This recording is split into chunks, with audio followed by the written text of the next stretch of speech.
Waduh, kayaknya nggak bisa ngomong nih. Iya nih, jadi agak susah nih kita ngomong. Kita cepat ya. Kita cepat dulu. Berhubung sudah jauh dan sudah diperiksa bahwa aman, sudah rapid test dan sudah diperiksa suhunya, kita aman. Dan kita bicaranya agak jauh, jarak 1 meter. Oke. Aman ya Mbak? Aman? Aman kita. Oke. Baik, keluarga Titanium dan sahabat Titanium, bertemu lagi dengan kami untuk pandemi series dari Attitude Achievement of Titanium Generation by Cassandra & Associates. Saya Cassandra Putranto dan Saya Amanda Margia Wiranata. kami hari ini akan membahas tentang topik Self-care di masa pandemi. self-care di masa pandemi. Berarti mari kita dengarkan apa sih yang harus kita lakukan untuk merawat, mengurus dan memastikan bahwa diri kita terawat dengan baik. Silakan Mandy. Oke. Mungkin sebenarnya bisa dibilang self-care ini harus kita lakukan setiap hari ya, bukan hanya masa pandemi. Cuman di masa pandemi ini kita harus lebih memperhatikan karena bagaimanapun kebahagiaan diri kita itu meningkatkan imunitas kita. Nah, mungkin kita kembali lagi ke pola hidup sehat, menjaga makanan, menjaga olahraga supaya badan kita secara fisik juga sehat, dan kemudian juga tidur yang cukup, dan melakukan hal-hal yang menyenangkan buat diri kita, sehingga juga di masa pandemi ini walaupun kita di rumah, kita tetap bisa melakukan hal-hal yang membuat kita senang dalam misalkan melakukan seni gitu ya, semacam art atau mungkin musik atau mungkin masak, misalkan kita dapat hobi baru. Itu bisa kita lakukan, Mbak. Nah, persoalannya kan kembali lagi dengan adanya tantangan yang ada saat ini, gitu ya. Berbagai tekanan, yang jelas kita berada di dalam masa PSBB ini saja sudah 5 bulan. Iya. Nah, selama 5 bulan ini berarti tekanan yang muncul adalah satu, orang tua di rumah, karena bekerja di rumah, walaupun mungkin sekarang sudah mulai ada yang bisa beraktivitas, tapi yang jelas anak belum boleh beraktivitas keluar, belum juga boleh sekolah, sehingga praktis mereka masih terkurung di dalam rumah nih, ya kan? Nah, lalu kemudian prinsip self-care yang tadi sudah disebutkan, ternyata justru tidak bisa dilakukan. Mulai dari satu, yang harus cuci tangan, ternyata nggak cuci tangan. Itu. Ya kan? Karena merasa, udah, terus nanti tangan aku lecet, ini, Kan di rumah aja. Ya kan? Padahal kembali lagi, justru harus lebih sering kan gitu. Terus kemudian yang kedua, fenomena lagi nih yang lain nih, ya kan? Yang tadinya harus makan sehat, ternyata justru makannya tidak sehat nih. Iya, dengan adanya gampang untuk dengan adanya kemudahan akses dan online, pemesanan online, ya lalu ternyata malah menjadi tidak sehat.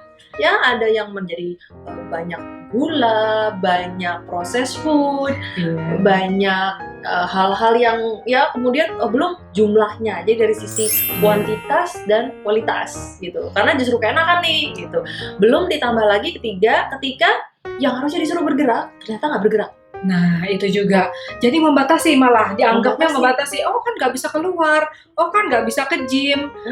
Jadi malah nggak mau olahraga malah. Terus ditambah dengan kegiatan-kegiatan yang indoor, lalu kemudian tidak bergerak, ditambah ngemilnya lagi tadi, menjadi bertambah banyak. Itu, aduh.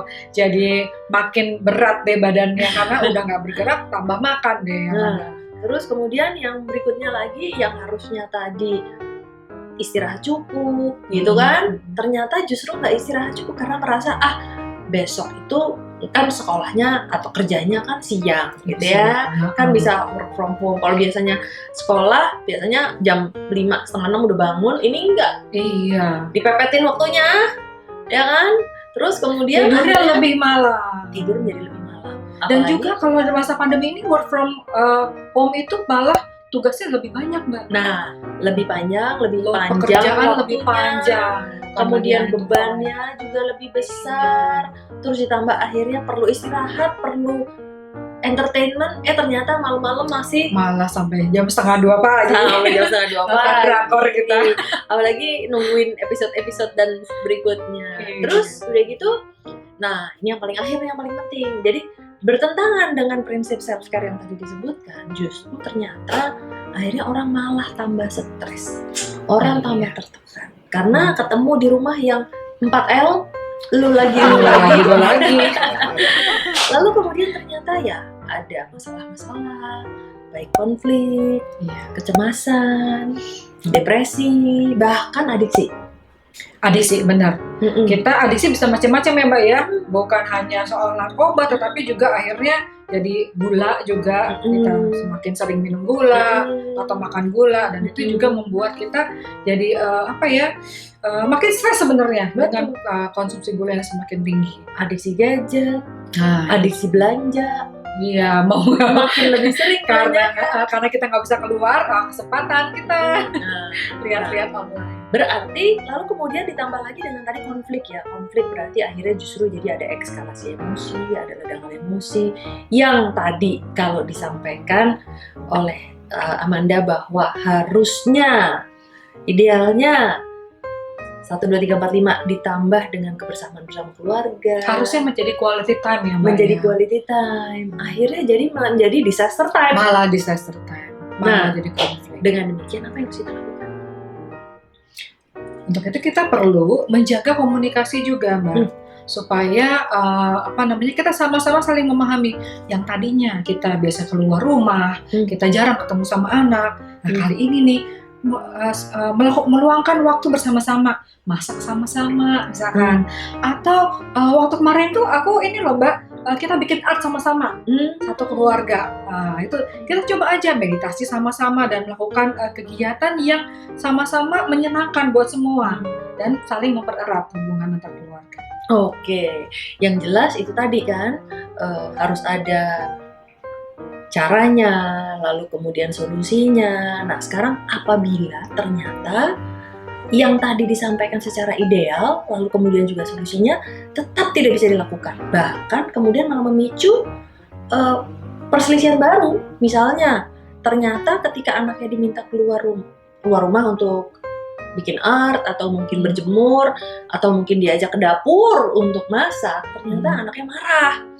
Atau suaminya bilang, ini istriku rewel banget sih nih. Ya, itu kan, kalau tadi kan kita berharap bahwa semua orang akan dengan suka hati dan punya kesadaran. Nah, kalau ternyata tidak, kalau ternyata ada penolakan, lalu kemudian ada kesulitan, dan ditambah lagi kemudian ada eskalasi emosi, apa yang harus kita lakukan? Kayaknya kita perlu untuk stabilisasi emosi, ya. Kita coba nafas, ya, tarik nafas dan buang nafas. Dan kalau memang sangat tidak bisa dilakukan sendiri di rumah, butuh bantuan sih, Mbak. Nah, ini dia ini bantuannya kemana ya? Nah, kita bisa melakukan konseling online sebenarnya Mbak, atau mungkin di beberapa biro konsultasi yang sudah buka face to face, yang sudah menerima face to face. Jadi kelihatannya mungkin kalau memang sangat tidak bisa dilakukan sendiri di rumah, butuh bantuan profesional. Oke, jadi kembali lagi apa yang sudah kita sampaikan dan kita diskusikan tadi, tentu saja diharapkan bisa menjadi inspirasi bagi keluarga Titanium di rumah, terutama untuk tetap menjaga self-care. Oke, apalagi sih yang mesti kita bahas? Kayaknya udah tadi kan soal pola hidup sehat, ya, menjaga pakai masker, ya, cuci tangan, menjaga jarak, kemudian olahraga, makan, dan istirahat sudah. Menjaga kondisi psikologis, minta bantuan. Oh, ada satu lagi nih yang belum. Ini bagiannya Medi loh sebenarnya, tapi lupa ya. Oh iya, terkait dengan bermain. Exactly. Orang tua jangan lupa bermain bersama anak, itu sangat penting. Karena dalam bermain itu membuat anak merasa bahagia dan mempererat hubungan antara anak dengan orang tua. Di situ anak bisa eksplorasi dengan lebih besar, dengan kesempatan dia untuk bisa mengenal diri sendiri dan memahami dunia sekitarnya, itu bisa dilakukan dengan bermain. Jadi monggo orang tua silakan bermain bersama anak, buat kesempatan bermain bersama anak di mana anak bisa eksplorasi sebesar-besarnya. Dan di dalam bermain itu pula, ya kan, ada unsur-unsur positif yang bisa kita ciptakan. Salah satunya selain juga untuk menyalurkan emosi, berkomunikasi, menjajaki keahlian-keahlian baru, ya. Yang paling akhir adalah bisa meningkatkan kreativitas, ya. Nah, kreativitas di masa pandemi adalah sesuatu hal yang sangat bermanfaat, terutama dengan kondisi dengan adanya transformasi dunia saat ini, gitu ya. Kita perlu ide-ide yang kreatif nih dan produktif itu, Mbak. Dan produktif. Di dalam bermain itu ada manfaat-manfaatnya, ya. Mulainya sih pertamanya kelihatannya bermain, kelihatannya tidak ada simple, tidak ada tujuannya, kelihatannya, padahal sebenarnya itu mengaktifasi jaringan neuron otak, gitu ya kan, kemudian juga meningkatkan kualitas hubungan dan anak termotivasi juga. Ya, betul. Dan tentu saja akhirnya bisa membentuk sikap mental yang kreatif dan produktif, terutama di masa pandemi. Gitu ceritanya. Jadi kalau misalnya teman-teman keluarga Titanium juga bisa menyaksikan dan mengikuti pandemi series yang kami lakukan, bahwa Cassandra Associates menyediakan beberapa psikolog yang tentu saja memiliki kompetensi yang berbeda-beda, ya, dan tentu saja siap untuk melayani dan memberikan psikoedukasi, memberikan konsultasi, dan juga membantu seluruh keluarga Titanium di rumah agar kita bisa tetap menjalani kehidupan di masa pandemi secara sehat, terutama juga bisa menjadi aktif, kreatif, dan produktif. Baik, saya kira kita sudah sampai di penghujung acara ini. Iya, masih ada tambahan? Itu tadi Mandy, silakan. Oke, mungkin sebagai penutup ya Mbak, para keluarga, orang tua di rumah, silakan menjaga kesehatan. Pertama, protokol kesehatan dilakukan, pakai masker, jaga jarak, cuci tangan, ya. Kemudian juga tidur yang cukup, makan yang sehat, dan juga olahraga, ya. Dan melakukan hal-hal yang menyenangkan di rumah, misalkan lewat seni, lewat hobi yang baru, yang membuat kreativitas, dan jangan lupa bermain bersama anak. Itu penting sekali untuk menjaga kesehatan dan self-care di rumah. Baik, saya kira kita sampai di penghujung acara. Sampai jumpa. Salam sehat!